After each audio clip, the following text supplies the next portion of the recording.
they can find like a replacement.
Oh, I thought the teleprompter would come up.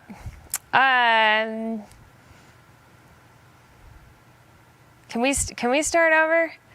No, you're good. Okay. Good afternoon, everybody. We're here for the Capital Connect series. Today, we're really excited to be able to welcome Rachel Wilson, CEO and co-founder of Boldhue. Before we get started with that bring Rachel out here for the discussion, we'd like to thank our sponsors. Our presenting sponsors are Alturas, Idaho First Bank, Wilson Sonsini, and our supporting sponsors are BR Wealth Management, Deloitte, KeyBank, Perkins Coie, and St. Luke's. As always, a huge thank you to Valiant Productions, where we are recording today for everybody. We have a couple of reminders. The Idaho Technology Council's Cyber Idaho Mini Summit of 2022 is in person tomorrow. There's still a few tickets left. Learn more about that and register today at the Idaho Technology Council website. The next Capital Connect series will be January 17th, featuring Asan Sultan, founder and CEO of Soil Tech. You can join us either online or in person by registering through the ITC website events page. I am joined today by Rachel Wilson, co-founder and CEO of Boldhue. Please put your hands together for Rachel.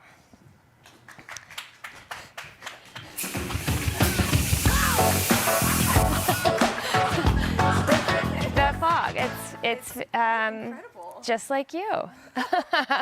So I'm super excited to be here. I love meeting female co-founders, and I love the Boldhue story. So thank you for joining us today. Before we get started and get into the tale of Boldhue, I understand, based on other conversations, you have been an entrepreneur almost your whole life. Can you tell us a little bit about your very early childhood and how that entrepreneurial spirit was born within you? Yeah, well, first and foremost, thank you so much for hosting me. This is so exciting, and I love talking all things Boldhue, so I'm excited to kind of take you on the journey. But yes, to your first question, entrepreneurship has more or less been in my blood. So my parents, my father was an immigrant from Argentina, and my mother came from Bakersfield, California in poverty, and so they grew a life together in Southern California, and just so happened that they opened up mattress companies down there, and they had 5 different mattress stores. So ever since I was a little girl, my father would tell me how to, upsell a queen mattress to a king mattress. So yeah, it was more or less in my blood, and I always knew that, watching them and growing something, sparked something within me, and at a young age, I wanted to try to carve that same path. I didn't know where it would lead or what the product, if it was a product, would be, but I just knew instinctually that is the journey that I wanted to follow. That's awesome. So you probably don't have the same fear that so many people have when they're ready to start a business because of your upbringing and being raised by immigrant and a parent who grew up in poverty, who just tackled what was in front of them. And I think that's amazing. So I understand you also formed a company of your very own very early in your life, from mattress company helping your parents to a candle company. Can you tell us a little bit more about your first company, how you started it, how you grew it so quickly, and then I'll have some more questions for you. Yeah, well, first let me just say, even though I had that story, there was an immense amount of fear starting any business, so I don't want to give anyone a false notion that it isn't kind of just throw yourselves out. But if you know internally that that's what you want to do, you kind of push past that fear. Yeah. So to your question, yes, when I was roughly 22, 23, it's kind of an odd story. My husband and I just got married.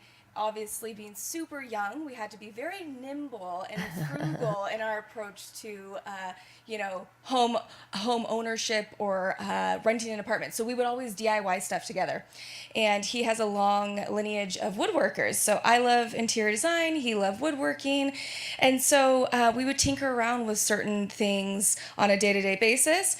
And we kind of had a spark of, you know what, let's maybe try to make this a company. So oddly enough, we landed on a show that catapulted us into this design world. And we were like, if we win this show, we're going to move to Colorado and we're going to make it big time in interior design.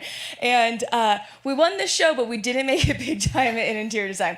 So we moved to Colorado, and nobody cared. No one cared. Everyone had their own woodworking shops. And, I come from Southern California. You don't have the luxury of land. I had no idea the concept of that. So anyways, as we realized that we really didn't have market fit, we, out of boredom, one evening started playing around with a DIY make-your-own candle kit, because my husband would always get me candles, and either I didn't like the scent or I didn't like the packaging and I had allergies. So literally out of boredom, we made this candle. I didn't think much of it. I took a photo, put it in my bathroom, and more people wanted it. And again, wanting to be an entrepreneur but not knowing, I kind of was backwards, right? I didn't have the idea and then became an entrepreneur. I knew I wanted to be an entrepreneur and let the idea come to me. So that more and more people wanted that, and I knew that I wanted to have my own company. So I said, let's move back to California and let's try to make a candle company, I guess. And just being the delusional person that I am, I was like, I'm gonna get us into Nordstrom's. Why not? And my husband's like, okay, that's so cute. You go. You're 22. Good luck on your journey. So I finagled my way into Nordstrom's, and roughly 6 months later, we had a purchase order from them, and from there, I grew that to Crate and Barrel, 13 international countries. Had no idea what I was doing. I was just thrown to the sharks. And so when people say don't grow too fast too early, that was definitely a big learning that I had. So yeah, it just seems like a dream to be able to come up with this idea, something you're passionate about, and it just gets traction, and even if you say you didn't know what you were doing, like that kind of success is wild. So tell us a little bit about the lessons learned when you say, don't grow too quickly or don't get over your skis, because so many entrepreneurs just want everything, and that they would view that as the biggest blessing, right? So tell me about, looking back in hindsight, why that was maybe not the best. I mean, you're spot on. I mean, every entrepreneur, right, is just wanting to go constantly and get through the next milestone and the next milestone and the goals. And so I had that same mindset, and it shut me down because I didn't understand infrastructure. I didn't know what it meant to actually have a business and to scale a business. I thought what you do is you do everything. You are the controller of your destiny in your own business. And, because I came from being married so young and being super frugal, it was like overhead, keep overhead down, margins, the whole thing that I learned really early on. And so the biggest mistake for me was, I didn't relinquish control. I didn't actually say, okay, we are growing. Who do I need help to expand this? Because I know that I'm looking ahead and I'm realizing that one person can't do this. And, I had my husband to help me in the beginning, but someone's got to pay the bills. And I don't know if you know this, but slanging candles in the beginning doesn't really pay the mortgage. So, it was just me just making a ton of candles all the time. And so I'd get these really big purchase orders in, which was so great, right? They had a big price tag on it. But I'm the one hand pouring everything. So it didn't give me an opportunity to go out and do the smaller pieces first, to organically grow it, to then move into bigger channels, get that infrastructure up. So that was a really, really big, hard lesson, because I always say if I was sitting in my seat today with the things that I know today, I would have a pretty big candle company. Lessons learned. So how did you ultimately decided to move on from the candle company? How did you make that decision, and what did you do?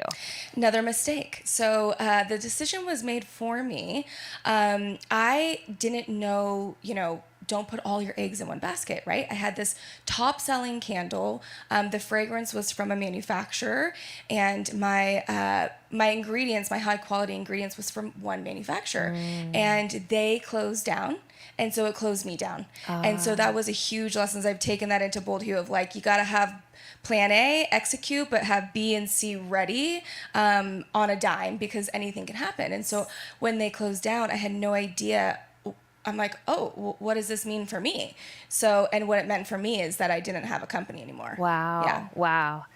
And so you took a minute, and then you told me, I'm going to be a regular person now. I'm going to leave the entrepreneurial adventure behind me, and I'm going to go be a regular person. And so you said you went into a regular person job, but your entrepreneurial spirit shone through there because one of your colleagues or a family member of one of your colleagues saw it and asked for help with their new venture. And so tell us a little bit about the beginning of Boldhue. Yeah, so after I closed my first business down, my husband and I, we've lived in Boise for 5 years, but that was the beginning. We moved to Boise. I said I would be a normal human being, get a 9 to 5, pay the bills. And so when I did that, it's just not who I'm just a rogue person. That's just who I am. And it's hard coming from owning your own business to then conforming to someone else's business and their structure and their culture. And it's not to say that it was bad. It just wasn't something that, I knew that I still wanted to create something. And so my colleague at the time, her sister, so that serendipitous moment, she was the one who thought of this idea. And as I transitioned out of that regular job and didn't know what I was going to do with my life, I got a call from her. So it was so interesting because it just kind of lined up to be this moment where she needed help and I wasn't sure what my path was going to be. And which it was great because we started off our relationship, more on a business platform, right? So she asked for my help. I consulted for her. I saw what she was doing. And I not only saw what she was doing, which was absolutely incredible even at that time, I had the opportunity to, take the time and dive deeper into a business instead of just making a product, selling a product, make a profit, and just kind of be knee deep in that. There was a lot of research up front that I was able to do to help her, which then eventually led to a partnership. That's awesome. Now is probably a good time to tell everybody who's joined us what Boldhue is. What is the product? Yeah. And then I'd like to walk back through from those early days. You're still very early, but the initial prototype and how you've gone from there to here. But let's tell everybody what Boldhue is. Yeah, so we've been working on Boldhue for roughly 3.5 years, which is so crazy. We like to call ourselves the Keurig for makeup consumers. I'm sure everyone who's heard this is getting tired, but it's good. I want to ingrain it in your brain. It's the perfect description. Yeah, but it really is. It really, it is an approach to personalized beauty, right? So what we're creating is we're marrying beauty and tech. So soon you will have an at-home device where you can scan your skin and have perfectly matched foundation on demand. So you can see that tech and beauty coming together is two categories. So you can imagine, the legwork that's not only needed to be done, but that we're still doing moving forward to these next milestones. That's amazing. And that really paints a picture, the Keurig for makeup. It's amazing. So, okay, now that we know what the product is, so walk us back. You said you originally met, you saw the product, you were amazed at, how far it was at that point, but it was still a very early, and I love that you describe it, and it is, as a robot. And so describe what that first early prototype that you saw was. Yes, absolutely. I wish I could have found those photos, Alison, that I told you about, but I couldn't find them. But so when Karen, my co-founder, showed me what she had tinkered in her house, her garage, like the next Steve Jobs, she presented me what looked like, I can't even describe it to you. It was as big as this table with wires hanging out. And I had no idea. I'm like, what is this thing? So she, shows me, well, what you're going to do is I have come up with a proprietary skin typing algorithm. You scan your skin and then voila. At that time, she was running paint through it. And I'm looking at her and I'm like, I'm sorry, you did this in your house? Like, but you said you came up with your own algorithm? So there was just all these questions. But with my background with loving design, I actually had the opportunity to kind of fast forward my brain to understand what the future could look like instead of seeing this ugly thing right in front of me and being like, oh God, no, right? That's never going to happen. I could see how it could become something and I could understand, the magnitude of what she did in her home. I mean, she is wildly smart. And so, we, set on that path together. I just kind of helped her and we did a lot of deep dives up front to see if there was even going to be market fit. Before you build a robot, I knew how hard it was to scale a candle. What does it mean to scale a robot? Yeah. So those were big questions up front in discovery. That's amazing. I can't believe she just built it and how she described it is amazing. And so you guys meet and you start doing this market analysis and you've described your relationship as co-founders as beginning as dating. You didn't skip right to the marriage. Right. And I think a lot of people who form businesses skip right to that marriage and skip the dating process. So talk to us a little bit about that dating process, how you got to know one another, how you got to know the product and explore the market, and walk us through all of that. Yeah, those are really big things up front, right? We've all heard those stories from other co-founders of relationships not working out because you get in too quickly. And somebody coming from, my past where I did it alone, I already knew what that journey looked like. And so I already had, the anticipation of, wow, this would be so much easier with somebody else, right? But I started consulting for her. She needed someone to tell her what business strategy was. What does it mean to scale? How do we find the right people? So she was very tech heavy. She didn't know. She was awarded a grant to start her idea, and so that money was to help her get this company to the next level. And so she brought me on the business side of things, and we did that for many months. And on my side, even though it wasn't my baby at that moment, right? It was her invention. We were dating each other. I was trying to figure out, if in fact, because I could feel that it was getting, we were jiving together. We resonated with the pain points together. We actually shared the same, desires for the same company culture. And so I could see us building a partnership, but I was dating Karen just as much as she was dating me. And it was important because understanding where I came from of how hard it is to take something to market. If you're not with the right people, it's just a make or break. Right. And so once we did that up front, we waited many, many months later to then have that conversation of we felt each other out. You can only be so fake for so long, right? True colors come out eventually. Yeah. And so I think that is a really big blessing in disguise that I didn't really know until now, because we have a fantastic relationship. Yeah, it's such a critical step. And I think it's really cool how the two of you came together, brought your skill sets, and it's more about your skill sets. It's more than your skill sets. It's your personalities, it's your vision, it's your commitment. And it sounds like you both run on all cylinders and have, hit the ground running and found success. So this is the Capital Connecting series. A lot of our audience is entrepreneurs or startups, and they're looking to understand fundraising and making connections and networking and understanding. So you and your first company didn't really take outside money. You said you were doing it all on your own. So how did you begin the process to think about fundraising? What did you do to learn or understand the process yourself? Yeah, honestly, my first company, I didn't even know you could go raise money. I had no idea that you could go do that. And so the first question was like, well, this is great, but what do you do? Like how, And so I started doing a ton of research of, there's venture capital. Because again, going back to my parents did the same thing. They moved away from their company. They didn't sell a company. They didn't raise money. And so I didn't know that was an option. And so I kind of put myself in this world of just being a learner, right? Going to school of whether it's YouTube, podcasts, books, what have you, of just really understanding not only how to raise capital, but what it meant to raise capital too. And mind you, when we started to, we decided to have a company and we did articles in corporations, the pandemic happened. So we started off on a super strong foot.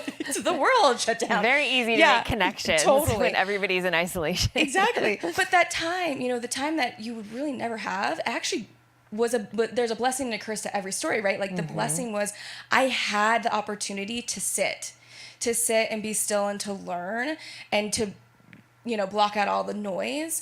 And I'm so grateful that I did, because, I didn't know everything when I went to my first, meeting, and I grew so much thereafter, but I had some skills. Didn't go in completely blind because I did the homework and the research prior to going out. Yeah. I love that number one, that you immersed yourself in everything that you could find and asked yourself questions and found materials online and in books and in your own network and talk to everybody. I also love that you said, I wanted to know how to fundraise and I wanted to know what that meant. Because I think so many times when people think that taking outside money or getting money from a venture capitalist, a lot of times they don't know that people understand the strings that are attached to that. And what does that mean?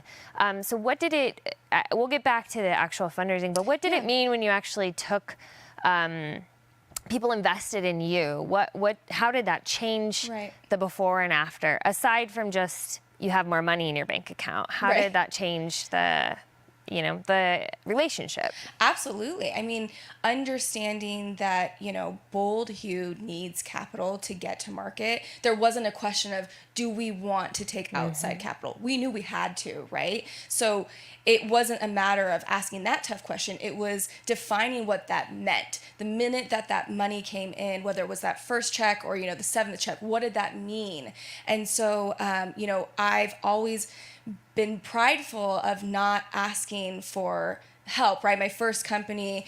And when I say help, I mean like I've always kind of had the gumption, right? It's like it's hustle until you make it. Right. And so there was this nervousness of like, oh my gosh, if I take someone else's money, like what does it mean, right? It's not just all about me anymore. It's not just all about me and Karen. It's about them, and what does that actual relationship look like? And so I think that, you know, there's this like rainbow idea of, oh, I just raised money and I have all this money in my bank, like you said, right? Well, the other side, there's people who are like, yeah, you got some money. Where's the return? When's the return, right? So there's a lot of pressure.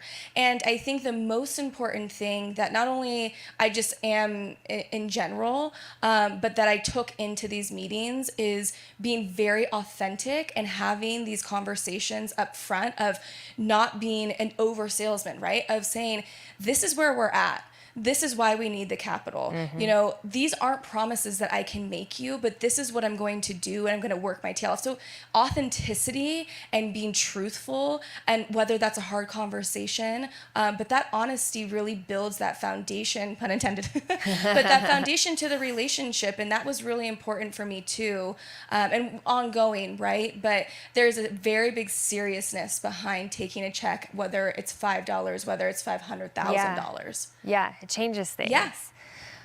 So yeah, walk us through a little bit of the process, because fundraising is hard, especially when you're an early stage company and maybe you've got a great product and a great prototype, but you're still early. So walk us through, you know, how you met with investors, how many investors you met with, whether you landed all your money in one shot or it took some time, or how.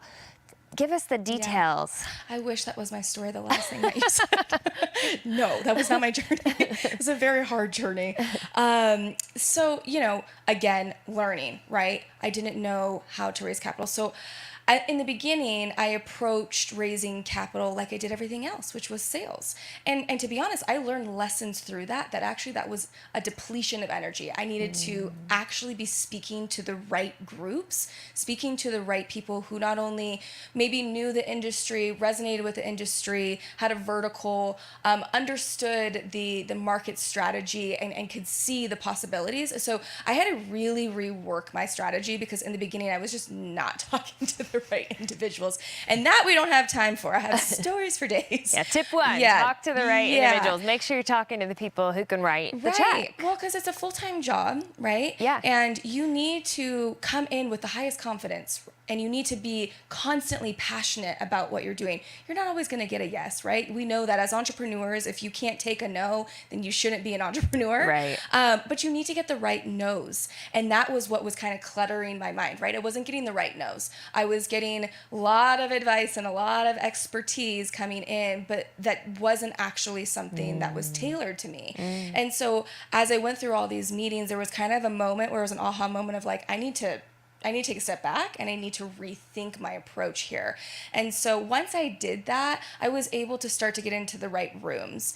And it took me roughly a year to get my first check. And I think that's important to note, because that's how long, like, I think people don't understand how long you have to be able to keep pushing. And mind you, not just to go get your first check, but keep moving your business forward. And as you said, a pre-revenue, you know, hardware company, female founded, there was a lot of bricks stacked against us. So yeah. So I mean, we say in my profession, you kiss a lot of frogs before you land that first check, meaning that, you know, the tale of the frog prince, that you kiss a lot of frogs. There are a lot of no's, there's a lot of rejections, and it just takes the one or maybe more than one. Yeah. So tell us a little bit about the full investor group. So you have a conglomerate of people who came into the company and invested. And so walk us through from check number one to closing your round. Yeah, no, kissing a lot of frogs is a great analogy. So my first investor, it took me 6 months of talking to her before she wrote me a check. So that's a biggie too, right? It's not just one meeting and then here's a check. Great. You know, it is cultivation, trust, understanding, iterations, and, showing maybe some milestones that she wanted to see before she could, commit to that check. So there was a lot of relationship building before I landed the first check with her. So the reason that we took in her check too was because we resonated with her group's culture, and she had pivoted her fund. So our lead was Lucas Ventures group out of Silicon Valley, and they had pivoted their fund to be more female focused. And so they kind of created this culture of wanting to prop up underrepresented, businesses. And so, we really resonated with a group like that, right? It wasn't just about the check and the money. It was about the right understanding, and especially being a brand that is so passionate about inclusivity. We resonated with that. And so we were very excited to have that be our first check.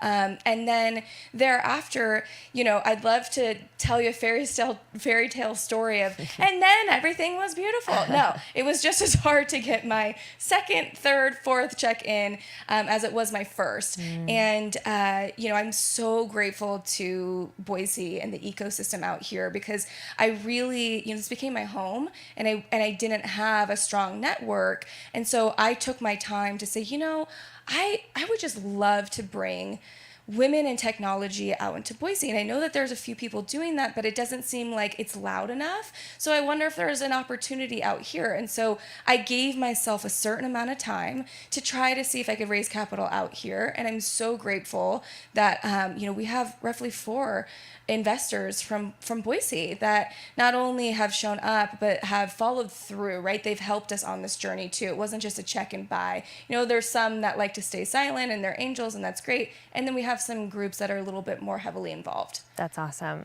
Congratulations Thank to you. Because that's a huge achievement, and it takes a lot of resilience. You've talked a lot in this session about lessons learned along the way, how you pivoted your approach or the product. Do you have anything that you can say, I did that really well, or we did that really well as a group or as co-founders? And it's a hard question to answer because you're giving yourself a little pat on the back. What do you think you have done well? Yeah, I know. It is fascinating. I know I've told you before, it's like, I can tell you all the mistakes under the sun. And they're like, what did you do well? I'm like, I don't know. But it's like, got to be doing something well, right? So, thinking about what we did well, and I think it actually was the blessing of the time of patience, even though when I looked back of sitting down and being so frustrated that I couldn't get, this first check, or I was going into meetings and there was no's, it actually was a blessing, because it made me chill out, especially with me, who was like, go.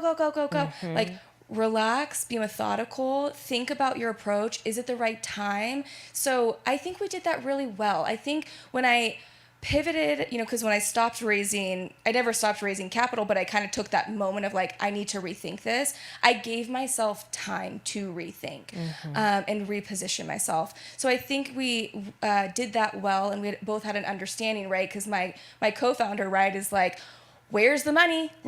I'm doing my job. Why aren't you doing your job, right? And there is that pressure. And so I wanted to be sure that I showed up for her, but I showed up in a capacity that made sense for both of us. Yeah. So I think we did that really well, carving out, the approach too, making sure that we had goals and milestones in place, and we did our best to achieve them. We have not been perfect, right? There's so much that lies ahead, and there's so many other variables that you can't control. But I think that, that would be my best answer. We were methodical in our approach and did that well. That's awesome. And I think it's evident to all of us, you guys have done a lot really well. Appreciate it. So as we wrap up here, I want to know, where's Boldhue today, and what can this community do to help you? Is there anything we can do to support you as you guys continue to grow? Yeah, and I'm so appreciative. This is why I love Boise, right? Because it's just so amazing, the ecosystem and the generosity, to be honest with you. So once we close that $1.1 million round, we have been knee deep in product development, R&D, and so just very business focused. And now we're getting to a point where we're going to open up jump another round, probably Q1. So that's in the works right now. A lot of planning going involved and hitting certain milestone markers in order for that to happen. But the biggest help, I guess, I'm very excited that we are going to be able to share our pre-order list soon. So I know that there's a lot of excitement. Awesome. Of when can I have Boldhue? And so soon, you can go online right now and put your name on the wait list. So save your spot, so to speak. But in the coming weeks, you'll see how exactly you can do that and the excitement around, what Boldhue is going to look like in market. So I'm very excited to be more forward facing. So that is help. Go on to boldhue.com, add yourself to the pre-order list. That's awesome. Yeah, and it's Boldhue, BOLDHUE.com. Perfect. Okay, everybody go sign up. I know that you've got a wide audience. I am included in this. So thank you for joining. We have a few reminders, but this has been so awesome. Yeah, and we're thrilled to have you be a part of our community, and we're thrilled to watch your success. It's really exciting. Thank you so much. I really appreciate you guys inviting me today. This was so fun. Yeah. Awesome, Rachel. Well, our few reminders are, again, that the ITC Cyber Idaho Mini Summit is tomorrow, and the next Capital Connect series with Alison Sultan of Soil Tech will be on January 17th. We look forward to seeing everybody then. Bye.